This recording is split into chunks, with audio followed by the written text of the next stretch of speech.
Hello everybody, क्या हाल है जी। मैं उम्मीद करता हूँ आप सब बहुत अच्छे होंगे और आपके जो दिसंबर के एग्ज़ाम से अच्छे चल रहे हैं। अभी तक आपके 3 एग्ज़ाम्स हो चुके हैं, वो आपके अकाउंट्स, लॉ और आज आपने कॉस्टिंग का एग्ज़ाम दिया है। आज आपका कॉस्टिंग एग्ज़ाम अच्छा गया होगा, मैं इस बात की उम्मीद कर रहा हूँ। बेटा, अब आपका परसों दैट इज संडे को 12 तारीख को आपका टैक्स का एग्ज़ाम है और उस एग्ज़ाम में मैं आपकी मदद करने के लिए अपनी क्लासेस का रिवीजन और मैराथन लेके आ रहा हूँ। ये मैराथन आज शाम से हम लोग स्टार्ट करेंगे। शाम को हम लोग 2 क्लासेस करेंगे। एक क्लास होगी हमारी 7 से 9 बजे और दूसरी हमारी क्लास होगी 9:30 से 11:30 बजे। इस मैराथन के अंदर मैं आपके साथ डिस्कस करूंगा सिर्फ मल्टीपल चॉइस क्वेश्चंस और मैं आपके साथ 251 एमसीक्यूज डिस्कस करने वाला हूं जो कि एग्जाम ओरिएंटेड होंगे। साथ साथ में केस स्टडीज भी करवाऊंगा। ये जो मैराथन होगा, एमसीक्यूज का जो मैराथन होगा, इसके टाइमिंग रहेंगे आज 11 तारीख को, इनफैक्ट आज 10 तारीख को। आज की तारीख 10 तारीख है। 10 तारीख को हम लोग आज 2 सेशंस करेंगे। रात के टाइम पे एक टाइम रहेगा 7 से 9 का, दूसरा टाइम रहेगा 9:30 से लेके 11:30 का। और फिर कल 11 तारीख को हम लोग अगेन 2 सेशन करेंगे। इसमें एक सेशन सुबह अनअकैडमी के प्लेटफॉर्म पर रहेगा और एक यूट्यूब के ऊपर मैं करूंगा, जिसके अंदर मैं आपके साथ डिस्कस करूंगा केस स्टडीज। केस स्टडीज भी हम लोग यहां पर डिस्कस करेंगे। अब ये मैराथन क्लासेस में ज्वाइन करने के लिए, इन मैराथन क्लासेस को ज्वाइन करने के लिए इसका जो लिंक है वो मैं यहाँ डिस्क्रिप्शन बॉक्स में आपको दे रहा हूँ। आप उस लिंक को यूज़ कीजिए और लिंक को यूज़ करके अपने एमसीक्यूज़ को कीजिए। एमसीक्यूज़ किस प्रकार के होंगे उसका एक उदाहरण मैं आपको दे सकता हूँ।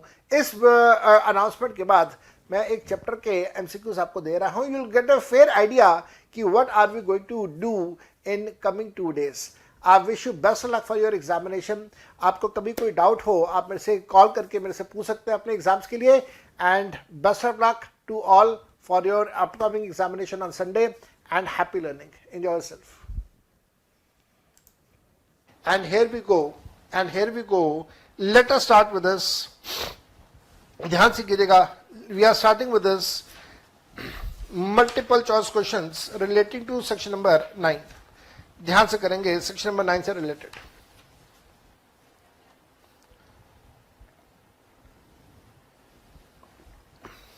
पहला एमसीक्यू है, ध्यान से पढ़ेंगे बेटा। फर्स्ट मल्टीपल चॉइस क्वेश्चन है, ध्यान से पढ़ेंगे। 40 क्वेश्चन है total. Question number 1, income which accrue and rise outside India but are received directly in India are taxable in the case of. बात यहीं पे खत्म हो गई। रिसीव्ड डायरेक्टली इन इंडिया का मतलब हो गया that it is an Indian income, और क्योंकि ये इंडियन इनकम है तो ये as an Indian income taxable होगा इंडिया में for all type of SSC. आप सबके लिए इसे टैक्सेबल करेंगे। नेक्स्ट क्वेश्चन पे आ जाए, जल्दी से। नेक्स्ट क्वेश्चन हमें क्या कहता है? नेक्स्ट क्वेश्चन हमें क्या बताता है? Income deemed to accrue or rise in India is taxable in case of। Income which is deemed to accrue and rise in India, it is again an Indian income and it will again be taxable for all type of SSC. Question number 3, income which accrue or arise outside India from a business which is controlled from India। accrue and arise outside India, business controlled India में। मैंने आपको बहुत अच्छे से बताया था कि business control का कंसेप्ट क्यों आया। Salary, house property, capital gains, other sources, इन 4 इनकम्स को कमाने के लिए इंडिया के इंफ्रास्ट्रक्चर को इस्तेमाल नहीं किया जाता, लेकिन बिजनेस एंड प्रोफेशन की इनकम को कमाने के लिए इंडिया का इंफ्रास्ट्रक्चर इस्तेमाल होता है।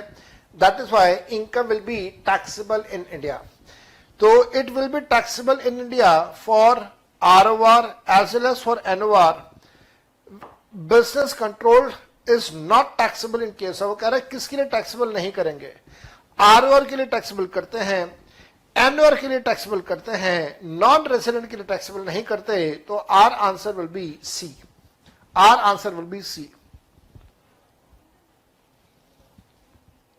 Question 4, income which accrue or arise outside India and also received outside India is taxable in case of accrue, arise outside India, received outside India, that means a foreign income, and foreign income is taxable in India only for ROR.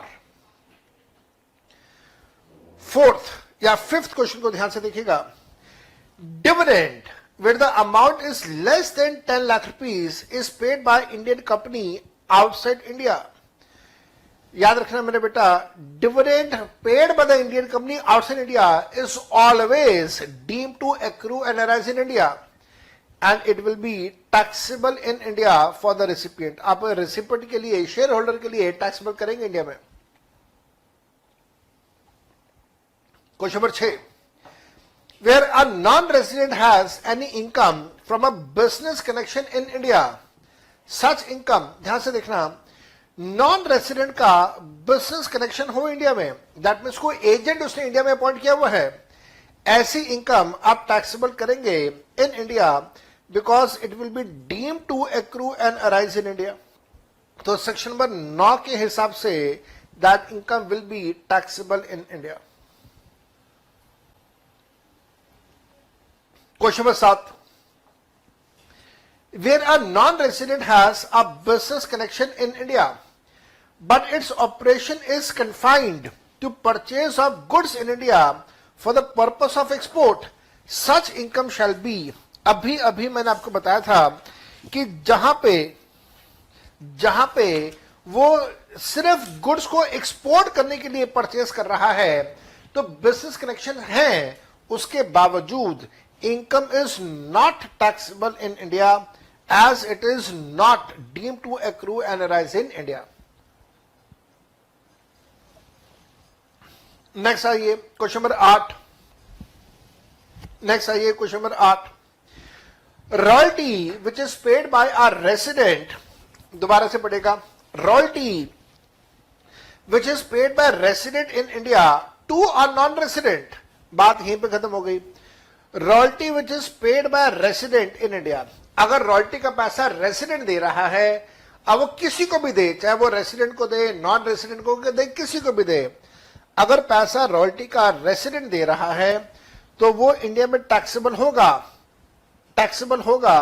हमेशा India में taxable होगा, unless it is use for a business और profession outside India.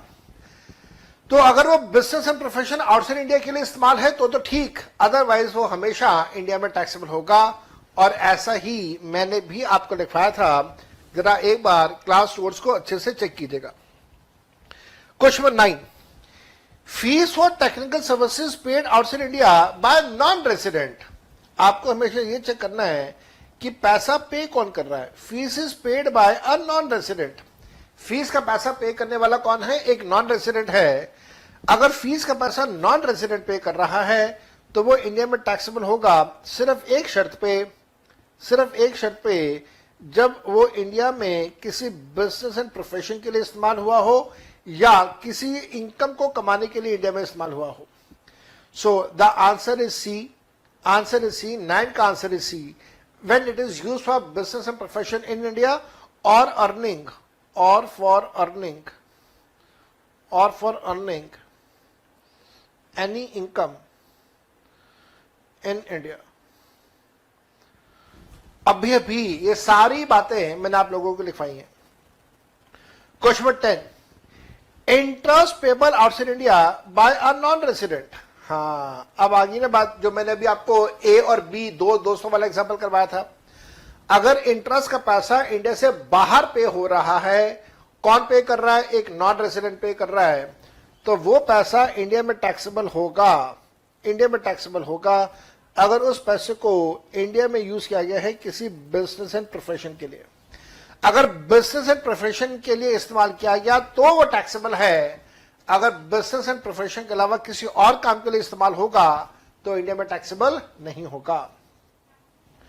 Question number 11, income deemed to be received in India is given under section. Deemed to be received in India is given under section number 7. Question number 11 का B. Question number 12, salary payable by salary payable by a foreign company to an Indian citizen for the services which are done rendered outside India is an income which is deemed to accrue and arise in India. दोबारा से देखिएगा, salaries payable by foreign company, Indian citizen को दिया, services भी India से बाहर perform हुआ. याद रखना, देने वाला फॉरेन कंपनी, सर्विसेज भी इंडिया से बाहर परफॉर्म हो रही है, क्या उस सैलरी को इंडिया में deem to accrue and arise मानेंगे? हाँ मानेंगे, अगर देने वाला गवर्नमेंट होता तो. क्योंकि देने वाला गवर्नमेंट नहीं है, इस वजह से it will not be deem to accrue and arise in India. So my answer will be 12th का B false. 13th, salary payable by the government of India. बस बात खत्म हो गई. Salary payable by government of India, अगर salary का पैसा government दे रही है, it is always deem to accrue and arise in India. पूरा पढ़ लेते हैं एक बार. Salary payable by the government of India to an Indian citizen who is a non resident in India for the services rendered outside India is not taxable in India. गलत बात है, it will be taxable in India. तो 13th का answer है B false. 14th पे आ जाते हैं. Dividend up to 10 lakh rupees is paid by an Indian company outside India. बात खत्म हो गई. Paid by an Indian company outside India, it is always deemed to accrue and arise in India, and it will be taxable in India for the shareholder. So मैंने यही बात यहां पे लिखी है, it will be taxable in India in the hands of the recipient. Recipient से हमारा मतलब होता है shareholder, and it is not taxable for the company. Company is not supposed to pay any corporate dividend tax or CDT, or you may say DDT, whatever you want to say. Question number 15. Income accrued outside India and received outside India is taxable in case of. Accrue outside India, received outside India का मतलब हो गया foreign income. Foreign income is taxable in India only for ROR, only for ROR, और किसी के लिए taxable नहीं होगा. Next, the amount of profit of 1 lakh rupees for the year 1920 of a business in Australia remitted to India during the year 2021, which was not taxed earlier, would be. मेरे बच्चे, पिछले साल का इनकम, पिछले साल का पैसा इस साल इंडिया में लेके आ रहे हैं. मैंने आपको बताया था remittance. When you transfer the money from one location to another location, from one pocket to another pocket without any consideration, so that is what we call as a remittance. And remittance का पैसा कभी भी taxable नहीं होगा. Remittance का पैसा कभी भी टैक्सेबल नहीं होगा. हाँ, भेजने वाले के लिए, कमाने वाले के लिए टैक्सेबल होगा. ये पैसा पिछले साल टैक्सेबल होना चाहिए था, पिछले साल कमाया था. अब कई बार स्टूडेंट्स आर्ग्यूमेंट करते हैं, सर यहां तो लिखा है नॉट टैक्स अर्लियर. अगर पहले टैक्सेबल नहीं हुआ तो इस साल टैक्सेबल करो. नहीं, ऐसा भी नहीं करेंगे. पिछले साल टैक्सेबल नहीं हुआ तो इस साल टैक्सेबल कर दे, ऐसा भी नहीं करेंगे. कोई ऐसा कानून नहीं है. क्यों नहीं करेंगे? कारण है, हमारे इंडिया के अंदर भी ऐसी बहुत सारी इनकम्स हैं जिनको अगर आप सेव कर लेते हैं, सेविंग्स में डाल देते हैं, तो वह इनकम टैक्सेबल नहीं होती. ऐसे भी बहुत सारी इनकम्स हैं जो एग्जेम्प्टेड इनकम्स हैं. जैसे एग्रीकल्चर इनकम कमाया, एग्जेम्प्ट है. ऐसे ही बहुत सारी इनकम्स ऐसी हैं जिनको इनकम्स को करने के बाद आपने सेविंग्स या इन्वेस्टमेंट्स में डाल दिया तो टैक्सेबल नहीं होगा. तो हो सकता है ऐसा ही कुछ विदेश में भी हो, ऑस्ट्रेलिया में भी हो, और ऑस्ट्रेलिया की वो अनटैक्स इनकम, वो एग्जेम्प्टेड इनकम जो पिछले साल कमाई इस साल इंडिया में लेके आए, that is simply a remittance and it will simply have no tax treatment in India. It is not to be taxable in India for ROR, NOR, NR. किसी के लिए आप taxable नहीं करेंगे. It will have no tax treatment at all. Question number 17. A salary of a non-resident received for the period for which he is working in India is not taxable. False. It is taxable in India. लेकिन हाँ, कुछ exception cases हैं. Section 10 subsection 6 के, वो आपको याद रखने होंगे. Exception cases. Question number 18. Dividend of 5,000 रुपए was received from a foreign company outside India. Dividend of 5,000 रुपए was receive from the foreign company outside India by a resident and ordinary resident of India. Out of this, 4,000 rupees was remitted to India. The income taxable in the hands of that ROR will be. India में कितना पैसा taxable करेंगे हम लोग ये सीखने वाले हैं। दो बातें ध्यान रखिएगा। पहला, ROR resident and ordinary resident जो हमारे इस एग्जाम्पल के अंदर है, इसके लिए ग्लोबल इनकम सा टैक्सेबल, तो पूरे वर्ल्ड में जहां मर्जी कमा लो वो पैसा इंडिया में टैक्सेबल होगा ही होगा, पहली बात। दूसरा, डिविडेंड का पैसा पिछले साल तक शेयर होल्डर के लिए एग्जेम्प्ट होता था, इस साल से डिविडेंड का पैसा शेयर होल्डर के लिए टैक्सेबल होगा। तो डिविडेंड 5,000 रुपए का है, that will be taxable in India for ROR। अब स्टूडेंट्स कहते हैं नहीं सर यहां तो लिखा है रेमिटेड टू इंडिया।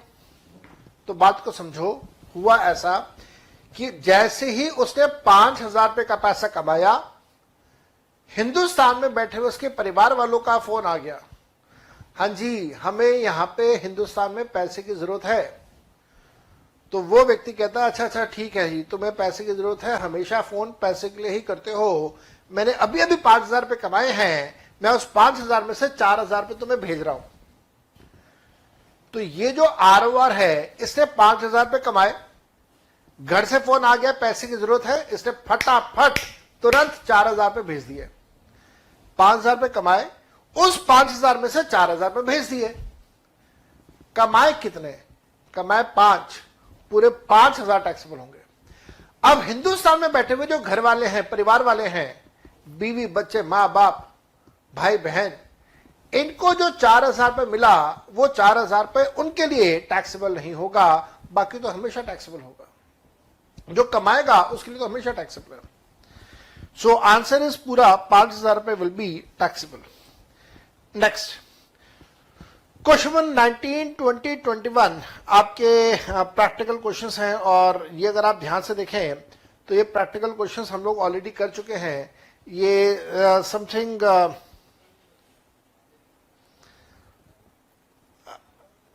हाँ, तो ये जो 19, 20 और 21 है, ये क्वेश्चंस बेसिकली हम लोग कर चुके हैं। अगर आप ध्यान से देखेंगे तो यही क्वेश्चन है जो थोड़ी देर पहले हम लोगों ने शायद लास्ट क्लास के अंदर किया भी था। और अगर नहीं भी किया हुआ है, अगर आप कहें कि सर नहीं भी किया हुआ, तो कोई बात नहीं, यही क्वेश्चन मैंने अपनी किताब के अंदर ऑलरेडी दिया भी हुआ है। Let me check it out. मैं एक बार चेकआउट कर लेता हूं कि कौन सा क्वेश्चन है, इसका सोल्यूशन भी होगा, और मेरे को नहीं लगता कि आपको इसके अंदर कोई ज्यादा परेशानी होने वाली है। Let me check it out. मैं एक सेकंड में चेकआउट कर लेता हूं। ओ यस, ये एग्जाम्पल नंबर 62 है। This is example number 62। मैं लिख देता हूं यहां पे, this is example 62 of book. तो आप एक बार एग्जाम्पल नंबर 62 देख लीजिएगा। Once you check out example number 62, तो उसके बाद आप ये वाला कर लोगे तो आपका ये आराम से कवर अप हो जाएगा। 19, 20 एंड 21 आपका आराम से कवर अप हो जाएगा।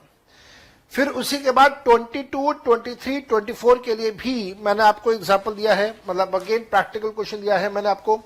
And this is your example number 63। This is your example number 63। Example number 63 करोगे तो आपके ये वाले भी एज इट इज सॉल्व हो जाएंगे। आई डोंट थिंक कि आपको इसके अंदर परेशानी आने वाली है। ठीक है जी, तो आप इसको भी देख लीजिएगा, आराम से हो जाएगा। अब आइए 25 पे, example number 25। Raman was employed in Hindustan Lever Limited and he received a salary of 40,000 rupees from April to September 2020. He resigned and left for Dubai for the first time on 1st of October 2020 and he got salary of rupees equal to 80,000 rupees from October 2020 to March 21. His salary for October to December 2020 was credited in his Dubai bank account and salary of January to March was credited to Bombay account directly. He is liable to tax in respect of. Now, यहां पे आपको ध्यान से करना होगा, रमन नाम का एक व्यक्ति है जो कि इंडिया से बाहर जा रहा है 1 अक्टूबर को। He is leaving India on 1st of October. तो आपको 1 अप्रैल 20 से लेके 1 अक्टूबर 20 तक के नंबर ऑफ डेज काउंट करने होंगे। और जरा फटाफट नंबर ऑफ डेज काउंट करते हैं। अप्रैल के 30, मई के 31, जून के 30, जुलाई के 31, अगस्त के 31, सितंबर के 30 और अक्टूबर का 1। So this is 184 days. This is 184 days. ठीक है जी, अक्टूबर 20 को जा रहा है, 184 डेज है, पहली बार जा रहा है, लिखा है यहां पे फॉर द फर्स्ट टाइम। तो इसका मतलब रामन का जो स्टेटस होगा, Raman is ROR, Raman is resident and ordinary resident of India. अब इसके पूरे वर्ल्ड की इनकम इंडिया में टैक्सेबल होगी। अब पूरे वर्ल्ड की इनकम को टैक्सेबल करना है तो कितना कितना टैक्सेबल करेंगे? ये वो कहता है 40,000 पे पर मंथ का पैसा उसको मिला है अप्रैल से सितंबर तक का। तो 40,000 मल्टीप्लाई बाय अप्रैल, मई, जून, जुलाई, अगस्त, सितंबर, 6 महीने के लिए 4 6 24, ये पैसा टैक्सेबल है।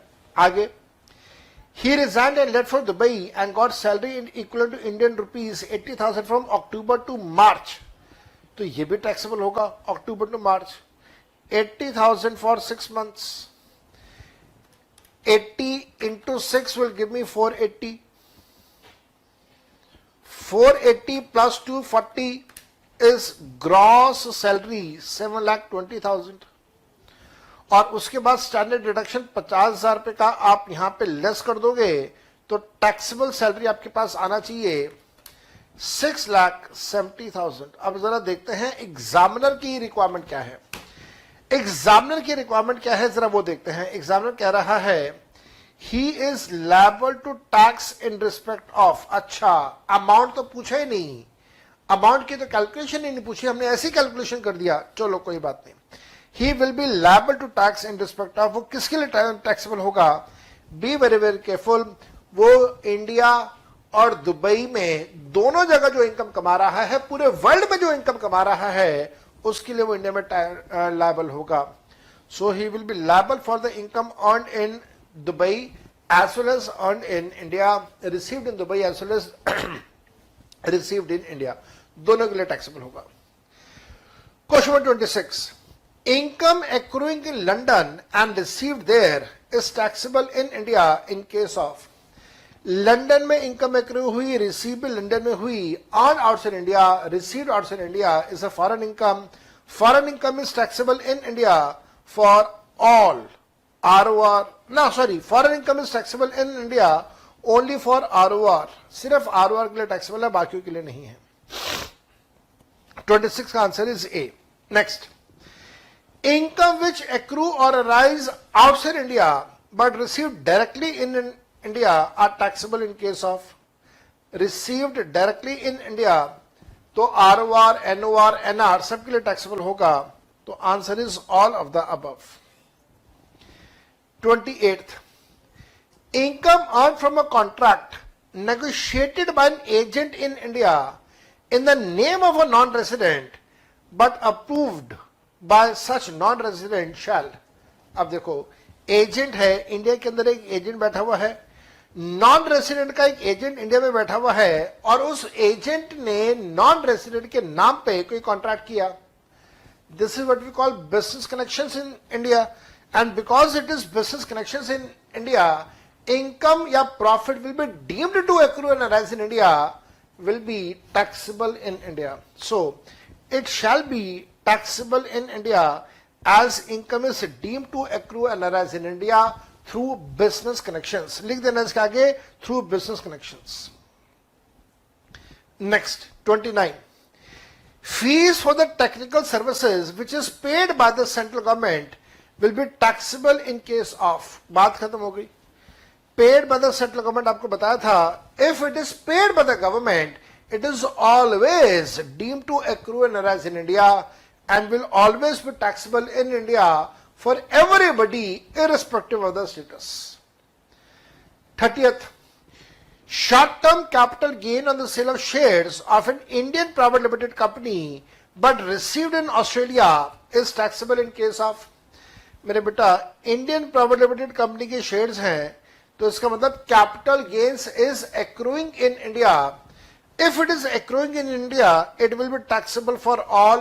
ROR, NOR, NR सबके लिए टैक्सेबल होगा. 31. Income from a business in Canada, control from Canada is taxable in case of. Business भी कनाडा में है, कंट्रोल भी कनाडा में है, कमाया कनाडा में, रिसीव किया कनाडा में, फॉरेन इनकम है, इंडिया में टैक्सेबल होगा सिर्फ और सिर्फ ROR के लिए, बाकी किसी के लिए टैक्सेबल नहीं होगा. 32. Dividend income from Australian company received in Australia in the year 2018. Dividend income है, ऑस्ट्रेलियन कंपनी का है, फॉरेन कंपनी का डिविडेंड है, इंडिया में टैक्सेबल होगा. Received in 2018, brought to India during the current year is taxable in case of. पिछले साल कमाया, पिछले साल टैक्सेबल हुआ होगा, वो पिछले साल का पैसा इस साल इंडिया में लेके आ रहा है, किसी के लिए भी टैक्सेबल नहीं होगा. This is what we call remittance. Remittance is not taxable for anybody, किसी के लिए भी टैक्सेबल नहीं होगा. 33. Income accruing from agriculture in a foreign country is taxable in India. Foreign SSC who is, याद रखना, income accruing from agriculture in foreign country, that is on in foreign country. मैंने आपको बार बार कहा रिसीव्ड के बारे में कुछ ना बताया जाए तो अज्यूम करना कि जहां पे एक्रू हुआ वहीं पे रिसीव हुआ. अज्यूम करना जहां पे एक्रू हुआ वहीं पे रिसीव भी हुआ. तो यहां पे income is accrued outside India, received outside India, taxable in India only for ROR, this being a foreign company या foreign income, taxable only for ROR. 34. Foreign income is received in India during the previous year is taxable in case of. Received in India word लिख दिया, जब आपने received in India word लिख दिया तो it is an Indian income. This being an Indian income will be taxable for everybody. ROR, NOR, NR सबके लिए taxable है. 35. Income earned and received outside India but later on remitted to India shall be taxable in case of. ध्यान रखना मेरे बेटा, कमाया है लिख रहा है वो, earned and received, कमाया है, तो कमाने के केस में आप टैक्सेबल करेंगे. कमाया भी बाहर, रिसीव भी किया बाहर, टैक्सेबल करेंगे ROR के लिए. और उस ROR ने कमाने के बाद, ROR ने कमाने के बाद वो पैसा इंडिया में भेजा. तो याद रखना, अगर तो हम लोग यहां पे बात कर रहे हैं कि कमाने के पॉइंट ऑफ व्यू से, तो क्या होगा, ROR के लिए टैक्सेबल होगा. लेकिन आप कहते नहीं साहब वो तो रेमिटेड टू इंडिया है तो क्या करें, तो मैं बोलूंगा साहब रेमिटेड टू इंडिया है तो remitted to India will be definitely not taxable in India. हम लोग यहां पे बात कर रहे हैं कमाने वाले के पॉइंट ऑफ व्यू से. Income earned and received outside India but later on remitted to India is taxable in case of ROR. ROR के लिए आप इस पैसे को टैक्सेबल करेंगे. नेक्स्ट आइए क्वेश्चन नंबर 36 पे.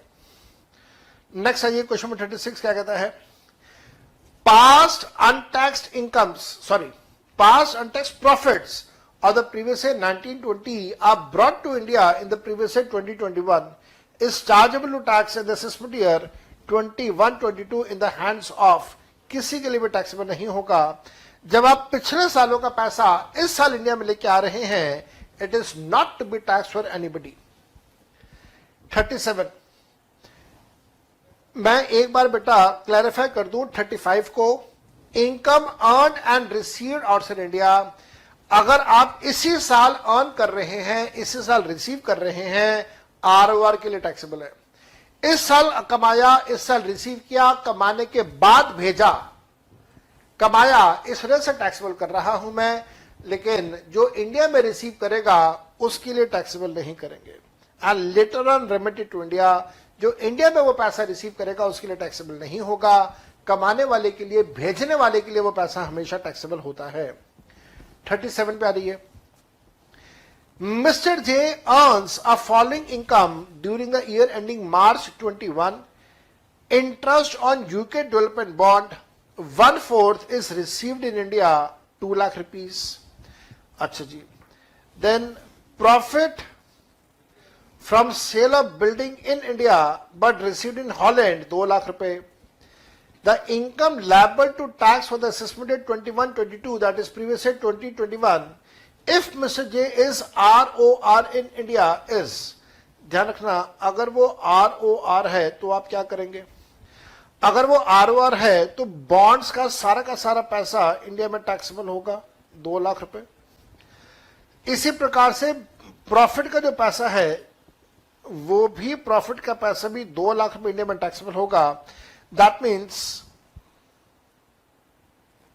अच्छा, ओह, आई एम सॉरी, ये ROR नहीं है, यहां पे लिखा हुआ है resident but not ordinary resident, तो ये NOR है. I am sorry for that, मैंने गलती से ROR पढ़ लिया था, ये NOR है.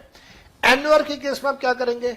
NOR के केस में अगर हम लोग बॉन्ड्स के बारे में बात करें तो बॉन्ड्स का 1/4 पैसा जो इंडिया में रिसीव हुआ सिर्फ वो टैक्सेबल होगा. तो 2 लाख का 1/4 इज 50,000. और उसके बाद जो प्रॉफिट का पैसा है, profit on sale of building in India, तो 2 लाख रुपए जो प्रॉफिट का पैसा है बिल्डिंग का, तो टोटल 2,50,000 रुपए का पैसा है. आप 2,50,000 का पैसा 37 का पॉइंट नंबर ए आप टैक्सेबल करेंगे. 38, mister J brought into India in the previous year past untaxed incomes which were earned in UK, the income will be taxable if Mr. J is. नहीं भाई, कभी भी टैक्सेबल नहीं होगा. पिछले सालों का पैसा अगर आप इस साल इंडिया में लेके आ रहे हैं, that is simply what we call as remittance, and this remittance is never taxable in India. Then question number 39 पे जा रहा हूं मैं. Thomas Incorporation of Australia borrowed money from various companies in Australia for doing business in India by name of ANS Company Limited, Mumbai. Thomas Incorporation paid interest of 5 lakh rupees to various lenders. The amount of interest paid, याद रखना, because it was done for a business in India, इस वजह से interest का पैसा will be deemed to accrue and arise in India and it will be taxable in India. It has deemed to accrue and arise in India, section number 9. Business in India, even though paid by the non-resident, will be taxable in India. Last question for this chapter. In case of an individual being a not ordinary resident, that is, you are talking about NOR. In case of an individual who is NOR, which of the following income is chargeable to tax in India? कौन कौन सी income उसके लिए India में आप taxable करेंगे? Point A, business income accruing outside India, no. Property income accruing outside India, no. Income accruing outside India if it is derived from the business which is controlled from India, answer is yes. And interest income accruing outside India, again the answer is no. और मैंने आपको हर चीज का reason यहां पे बताया था. Business की इनकम को टैक्सेबल क्यों करेंगे? इस वजह से करेंगे क्योंकि बिजनेस की इनकम को कमाने के लिए इंडिया का इंफ्रास्ट्रक्चर इस्तेमाल हो रहा है. मेरे बेटा, यहां पे जाके हम लोगों ने अपने इस चैप्टर को डिटेल में, बहुत ज्यादा डिटेल में पढ़ते हुए चैप्टर को कंप्लीट किया. हमने ढेर सारे प्रैक्टिकल क्वेश्चंस किए, हम लोगों ने ढेर सारे मल्टीपल चॉइस क्वेश्चंस किए, ढेर सारी थ्योरी हम लोगों ने लिखी, थ्योरी के साथ साथ में एग्जाम्पल्स हम लोगों ने लिखे. इसके अंदर अमेंडमेंट्स हैं, चैप्टर के अंदर अमेंडमेंट्स हैं जो कि मैंने शुरू की 2 क्लासेस में कवर किए थे. इंडिविजुअल का residential status, deemed to be resident of India, section 6 सब सेक्शन 1A नया आया, और इस प्रकार से कुछ नए सेक्शन. वो सारे के सारे नए सेक्शन अच्छे से करके जाइएगा. एग्जाम में आने की प्रोबेबिलिटी बहुत बहुत ज्यादा. Now what are we left with is the examination questions. तो नेक्स्ट क्लास हम लोग करेंगे जिसके अंदर मैं आपके साथ सिर्फ एग्जाम के क्वेश्चन डिस्कस करूंगा. लेकिन उससे पहले मैं पूरा चैप्टर रिवाइज करवा दूंगा. मे बी आधा घंटा लगेगा, 40 मिनट लगेगा. पूरा चैप्टर एक बार रिवाइज करेंगे और पूरा चैप्टर रिवाइज करने के बाद ही हम लोग स्टार्ट करेंगे एग्जामिनेशन क्वेश्चंस. तो आपसे भी रिक्वेस्ट कि आप पूरा चैप्टर पढ़ के रखिएगा. Before we start with the next class आपको ये पूरा चैप्टर रिवाइज करना है, और रिवाइज करने के बाद ही we will start with the examination questions. Till that time, bye bye and take very good care of yourself. Revise करते हुए कोई डाउट्स आए तो मेरे से पूछ लीजिएगा। मेरा टेलीफोन नंबर आप लोगों के पास है, इस टेलीफोन नंबर पे आप मेरे को कांटेक्ट कर सकते हैं। Bye bye, love you.